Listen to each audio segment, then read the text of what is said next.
Bien, mis amados hermanos, muy buenos días. En esta nueva semana, aquí estamos en este punto y en esta hora, compartiendo estudio bíblico devocional. Una cita que usted no se puede perder. Sí, señor. Su hermano Pastor Roberto Alfaro les saluda. Estamos originando en la ciudad de Cherryville, Carolina del Norte, en los Estados Unidos. Saludo cordial para todos los hermanos que nos siguen, nos acompañan a través de radiogénesis.tv y para mis amigos y hermanos en Suecia, Estocolmo, a través de Vivo para Cristo TV. Muy bien, realmente apasionante el estudio en este ciclo de Bereshit, en el ciclo de Génesis, que apenas llevamos unos cuantos días, no hemos avanzado, pareciera mucho. Estamos en Génesis capítulo 32, pero hemos visto de manera extraordinaria todo lo que ha sucedido desde el primer día, desde Génesis 1:1. En el principio creó Dios los cielos y la tierra, y desde ese principio en Bereshit hasta el capítulo 32 hemos avanzado profundamente en toda la historia de vida de la humanidad, pasando por el diluvio, primero la creación, el diluvio, la torre de Babel y ahora en el tiempo extraordinario de los patriarcas. ¿Por qué es tan importante este ciclo de vida? Porque evidentemente a través de estas enseñanzas de vida estamos aprendiendo cada uno de nosotros, los creyentes, a vivir una vida conforme al propósito y al plan y manual de instrucciones que Dios nos entregó. Cada vez que hacemos comentarios con amigos, hermanos en la palabra, qué bonito cuando nos reunimos con amigos y hermanos, y nuestro tema es la palabra. No hay otro tema que podamos tratar los creyentes. La palabra, la palabra, la palabra. Porque recuerden nuestro lema, amar la palabra, aprender la palabra y vivir la palabra. Así es que para muchos de ustedes que nos acompañan por primera vez, tal vez hoy sea apenas tu primer día. Y si es así, qué bueno, porque no hay duda de que Dios tiene una palabra para ti. Cuando mencionamos la Torá, la palabra Torá viene de una palabra que es orá. Y de orá, de instrucción, viene la palabra Torá. Y la palabra Torá hace referencia a los 5 primeros libros de la Biblia. Génesis, Éxodo, Levítico, Números y Deuteronomio.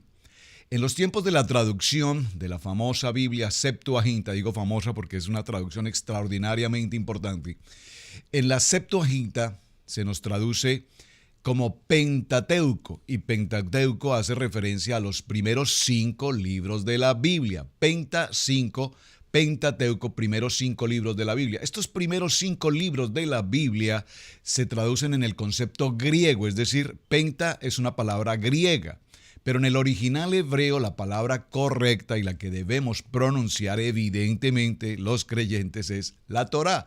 Así es que para muchos no se extrañen cuando mencionamos la Torá y veamos o tengamos ese fluir antisemita, que cuando nos mencionan la Torá como que reaccionamos de una manera contraria. ¿De qué están hablando? Estamos hablando del Pentateuco. En hebreo, Torá, en griego, Pentateuco, los primeros 5 libros de la Biblia.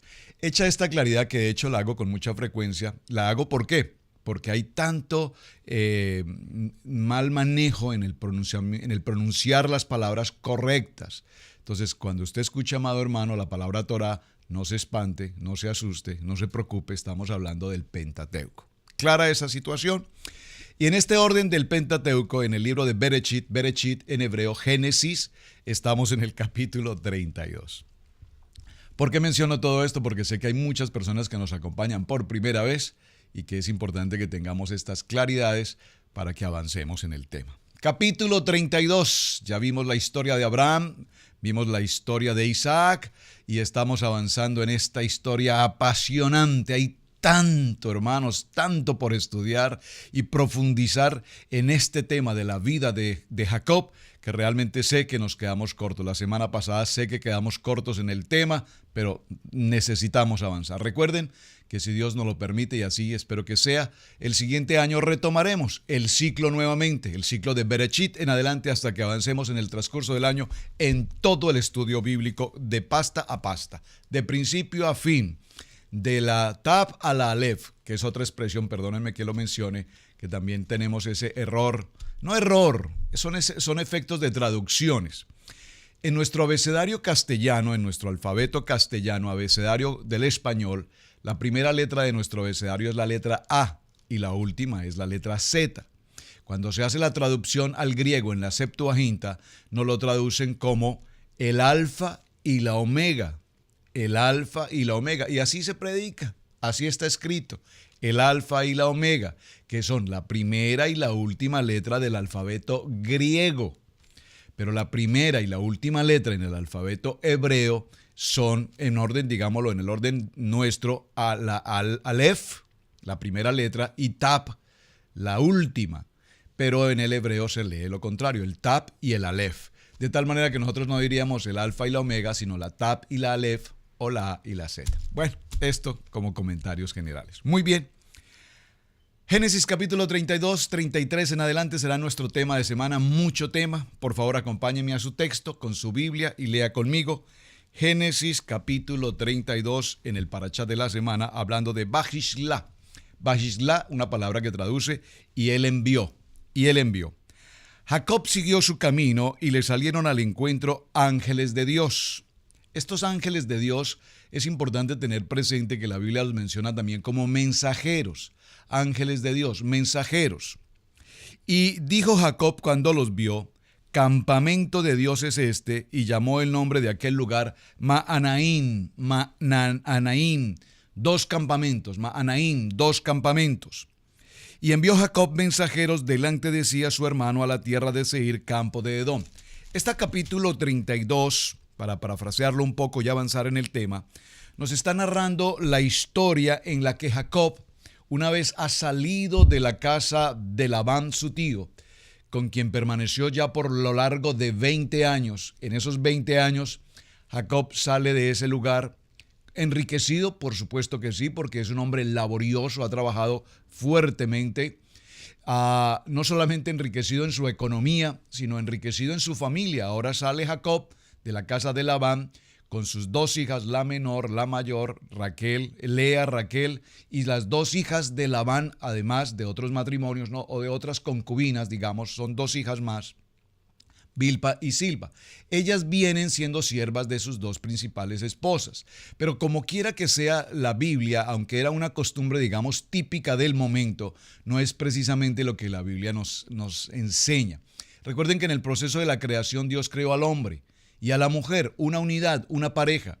Sin embargo, aquí estamos viendo cómo en el transcurrir de esta historia de los patriarcas, Abraham, Isaac y Jacob, vemos cómo se presentan tantas circunstancias que a veces pareciera ser que como que no encajan en nuestro corazón. ¿Por qué se suceden estos hechos?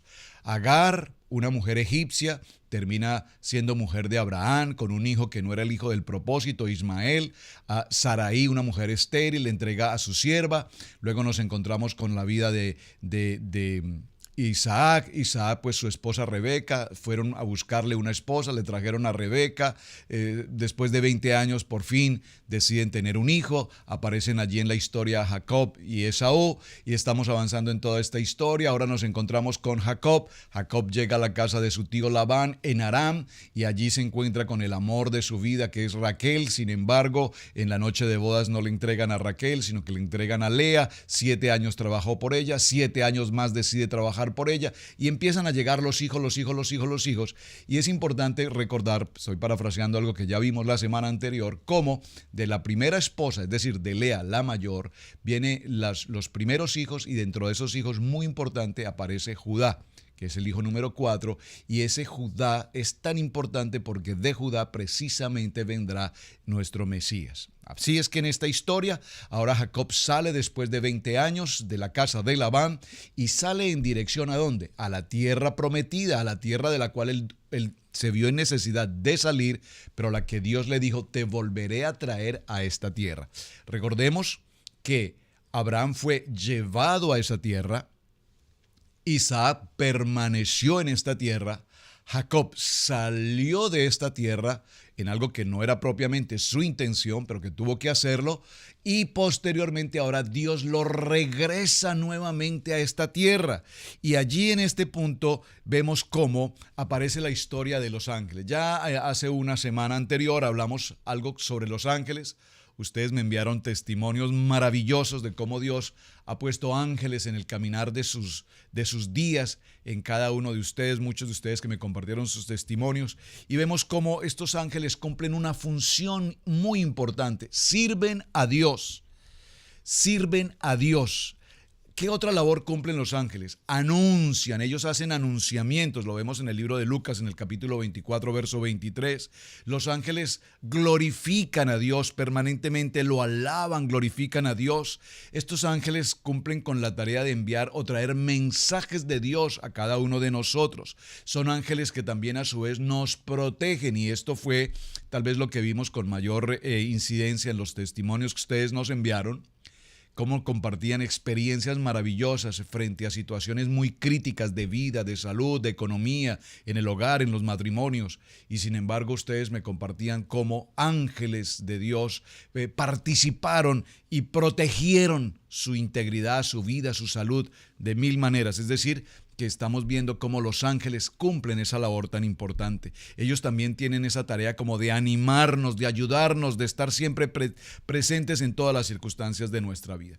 En el segundo libro de Reyes, en el capítulo 6 y en el verso 15, hace una alusión precisamente a este tema. Permítame compartirlo con ustedes. Segundo libro de Reyes, en el capítulo 6 y en el verso 15, dice la palabra: Y se levantó de mañana y salió el que servía al varón de Dios. Y aquí el ejército que tenía situada la ciudad. Esta es una historia además muy interesante, la veremos más adelante. Con gente de a caballos y carros. Entonces su criado dijo: Señor mío, ¿qué haremos? El profeta le dijo: No tengas miedos, porque son más los que están con nosotros que los que están con ellos. Y oró Eliseo, esta es la historia del profeta Eliseo con su asistente, con su siervo, digamos, y le dijo, oró Eliseo y dijo: Te ruego, oh Yahweh, que abras los ojos de mi siervo para que vea. Entonces Yahweh abrió los ojos del criado y miró, y he aquí que el monte estaba lleno de gente de a caballo y de carros de fuego alrededor de Eliseo. ¿Qué nos quiere significar esta historia? Jacob avanza ahora a tener una reunión con su hermano.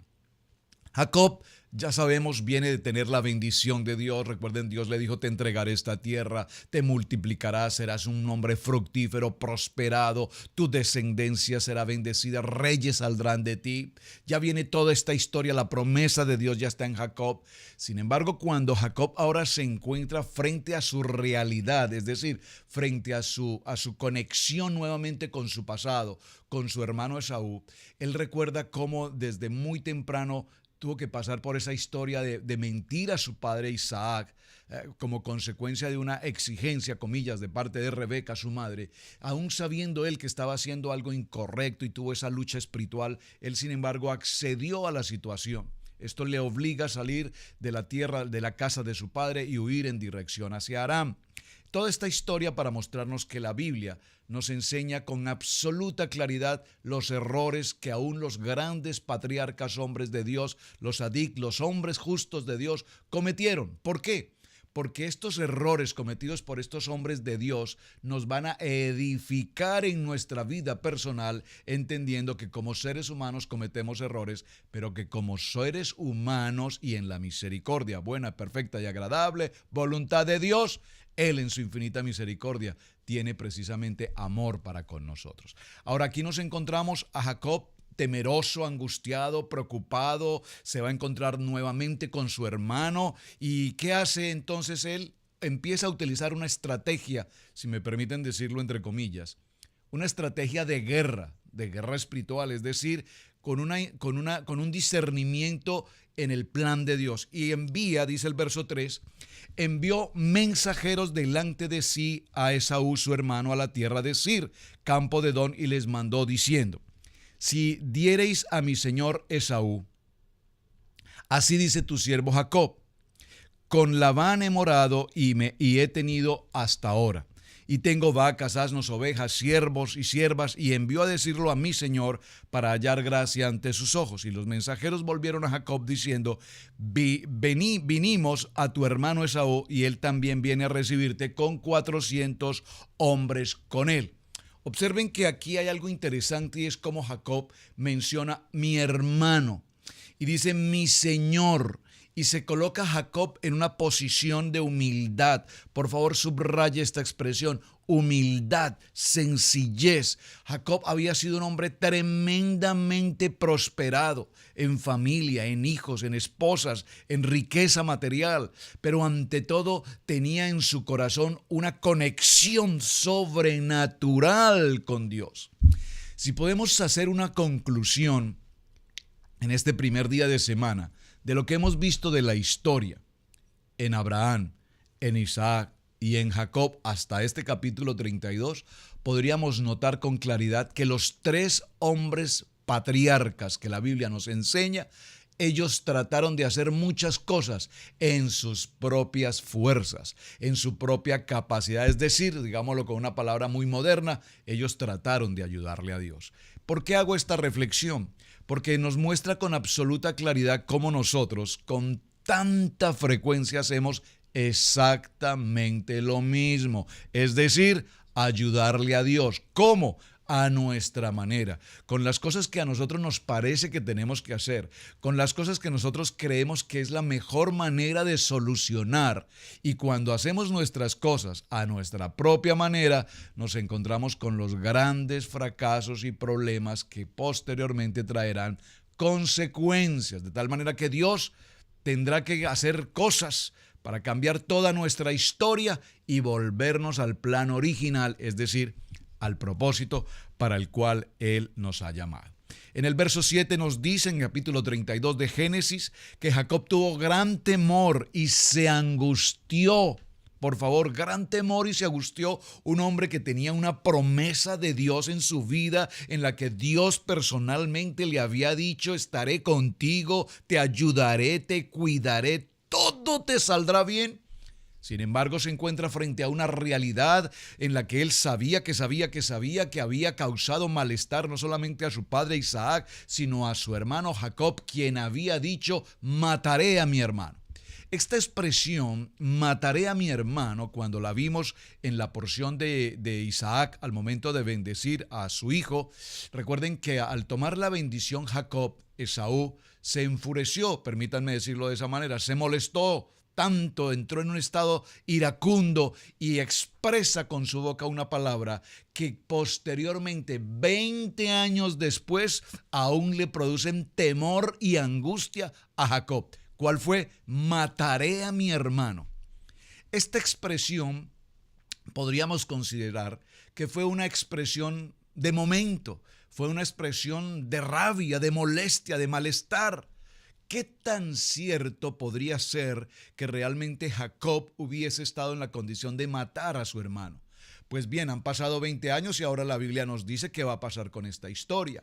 Jacob viene, encuentra a su hermano, divide a su campamento en dos secciones, una mitad a un lado, otra mitad al otro costado, en el evento de que algo pase y su hermano, que ahora viene con 400 hombres, en el evento de que ataque a uno de los campamentos, pues el otro pueda ser salvado.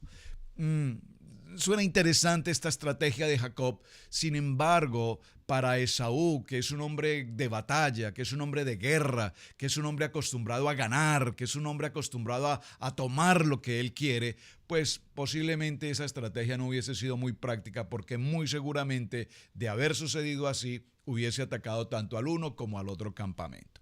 Es muy interesante esto porque estamos viendo cómo actúa cada uno de ellos, cómo actúa en el pensamiento de Esaú y cómo actúa en la estrategia, por supuesto, ¿quién? Jacob. Pero aquí hay algo muy interesante. Cuando nosotros hacemos nuestros planes y nosotros trazamos nuestras estrategias y nosotros tomamos nuestras decisiones y nosotros buscamos obtener resultados en nuestras propias fuerzas, pues es tan bíblico, y si me permiten usar esta expresión, tan salomónico en el sentido de la sabiduría, que siempre terminamos equivocados.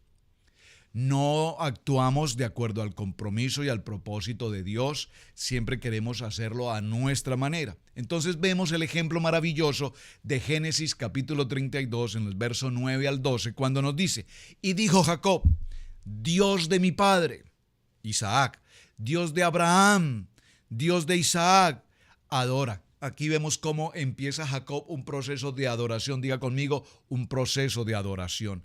Y me dijiste, vuelve a tu tierra y a tu parentela, y yo te haré bien. Entonces vemos cómo Jacob recuerda, Jacob sabe que hay una promesa de Dios sobre su vida. Saben, hermanos, a lo largo de los años en el ministerio, si hay algo en lo que hemos trabajado e insistido, y para quienes están cerca con nosotros en nuestra congregación saben lo que estoy diciendo, son testigos de lo que estoy diciendo ahora, cuán importante es para ti, quien nos estás escuchando en algún lugar, en alguna nación, en este planeta Tierra o en el infinito o más allá, no sé. Cuán importante es que haya una promesa de Dios en tu vida. Por favor, de tantas miles de promesas que hay en la Biblia, tú debes apropiarte de una promesa. No te apropies de 5 ni de 10. Si puedes hacerlo, gloria a Dios. Pero una promesa. Con mucha frecuencia yo le pregunto a nuestros hermanos a nuestro alrededor, ¿qué promesa Dios tiene para ti?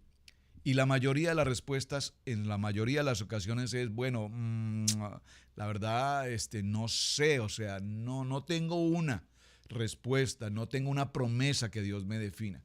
Saben, cuando recién empecé mis primeros pasos en la vida de creyente, en la vida de la iglesia, bajo una circunstancia de presión muy fuerte, bajo una circunstancia de una crisis personal muy fuerte, por primera vez en mi vida escuché el texto del libro de Josué en el capítulo 1, versos 8, 9, toda esa sección de Josué.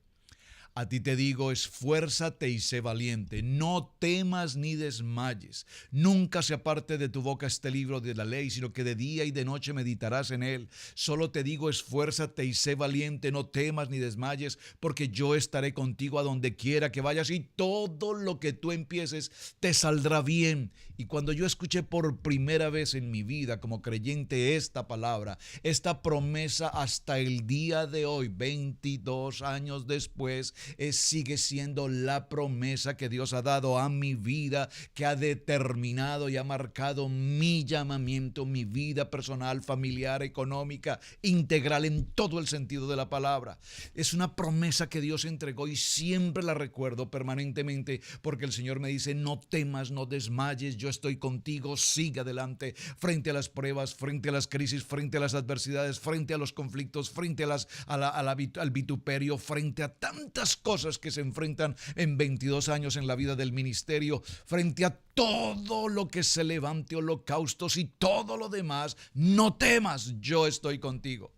Hoy quiero decirte, hermanos que nos escuchan, que nos ven, ¿cuál es tu promesa? ¿Cuál es la promesa de Dios? Aquí vemos a Abraham diciendo, Señor, tú dijiste que cuando yo volviera a esta tierra, la tierra de mi padre Abraham, de mi padre Isaac, a esta tierra de promesa, dice que tú me la habías entregado y que todo me saldría bien. Y Jacob empieza a hablar con Dios. Y es la primera vez realmente en la vida y en la historia de Jacob que se menciona cómo Jacob ora.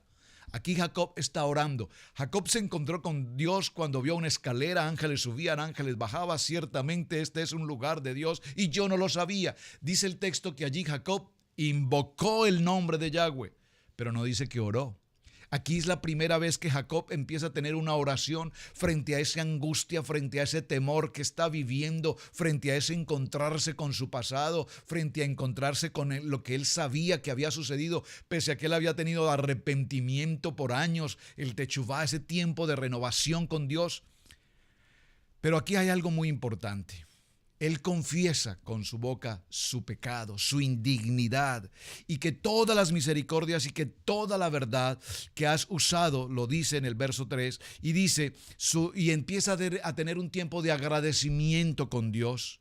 Para con tu siervo, Señor, yo te agradezco todo lo que has hecho para conmigo. Y reconoce en esta conversación con Dios, reconoce que hay una relación de siervo, de humildad, de humillarse delante de Dios. Humíllate con el Señor, no en tu propia altivez, en tus títulos, en tus estudios, en tu academia, en tu protocolo humano. No, con toda humildad y sencillez Jacob se postra delante del Señor y reconoce que es su siervo. Dice, pues con mi cayado pasé este Jordán y ahora estoy sobre 2 campamentos. Es decir, que reconoce la bendición que Dios tiene para él. Y en el verso 11 le dice: Padre, ahora líbrame ahora de la mano de mi hermano. Esa es su petición central, de la mano de Esaú, porque le temo. Y observen que aquí reconoce que Esaú es su hermano.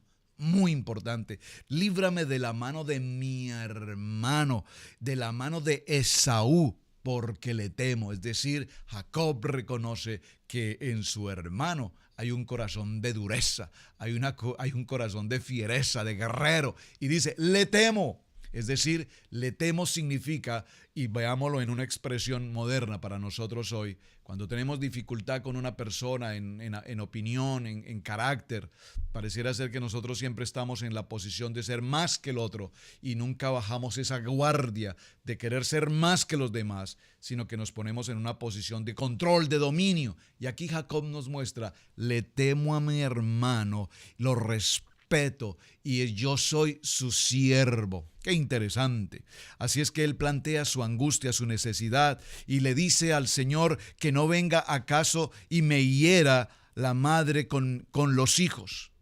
Qué interesante, verso 12. Y tú has dicho: yo te haré bien y tu descendencia será como la arena del mar, que no se puede contar en su multitud. Es decir, que ahora Jacob recuerda y refuerza esa promesa que ya Dios le ha dado. Muy interesante en esta historia que estamos viendo, y ya para cerrar nuestro tiempo, permítame recordarles algo, hermanos. Frente a toda circunstancia, duda o inquietud que puedas tener hoy en tu corazón, humildad es la respuesta. Humildad en oración, pero no una oración de 3 segundos. Padre, ayúdame, bendíceme, amén. Yo no me refiero a esto. Estoy buscando. Observen que Jacob buscó un tiempo de estar completamente a solas. Toma sus 2 campamentos, va a estar a solas, y estando a solas durante ese tiempo en la noche, se encuentra cara a cara con Dios. Peniel, cara a cara con Dios, y le pide: bendíceme. Y en este encuentro con Dios, ¿qué hace Dios con Jacob? Le pregunta: ¿cuál es tu nombre? Jacob. Y ahora le dice: ya no te llamarás más Jacob, sino que ahora tu nombre será Israel. Hombre, Ra, el que vio el Dios. Israel, la nación de Israel. Serás ahora la nación de Israel. Ya no serás Jacob en tus propias fuerzas. Ya no serás el hombre que actúa en su propia capacidad. Ya no serás el hombre que toma sus propias decisiones. Ya no serás el hombre que tiene esas equivocaciones humanamente hablando, sino que ahora serás Israel como nación, como una nación grande y poderosa, como la nación de Dios. Entonces, en ese encuentro de Peniel, cara a cara con Dios, Dios lo que hace es cambiar su nombre. ¿Por qué es tan importante cambiar su nombre? Porque tanto ustedes como yo, espero que así sea, seguramente, todos tenemos una historia y todos tenemos un pasado. Tal vez un pasado muchas veces fuerte, muchas veces de mala intención, como quiera que sea, pero Dios un día nos llama, un día nos escoge, un día nos prepara, un día nos capacita, un día nos envía y nos cambia el nombre para que no se diga de nosotros lo que éramos Jacob, sino que se diga de nosotros lo que seremos, Israel, en la promesa de Dios. Mis amados, este ha sido el tiempo de estudio bíblico devocional. Les dejo invitación para que continúen, por favor, aquí donde vamos en Génesis capítulo 32. Esta semana tenemos mucho trabajo por avanzar, así es que les invito, avancen con la lectura, por favor. Génesis 32, Génesis capítulo 33, la reconciliación de Jacob y Jacob será nuestro tema mañana. Génesis capítulo 34, la deshonra de Dina. Vamos a ver este aspecto muy importante, porque recordemos que dentro de todos los 12 hijos de Jacob aparece una mujer, Dina, bueno, la 13, digámoslo mejor, Dina, muy importante, y la historia de Dina, qué influencia tiene en toda esta historia de vida. Su hermano Pastor Roberto Alfaro les saluda, bendiciones, shalom, un muy buen día. Gracias por sus comentarios, gracias por compartir la enseñanza, y les espero mañana aquí en este mismo punto y en esta misma hora con nuestro estudio bíblico devocional. Bendiciones.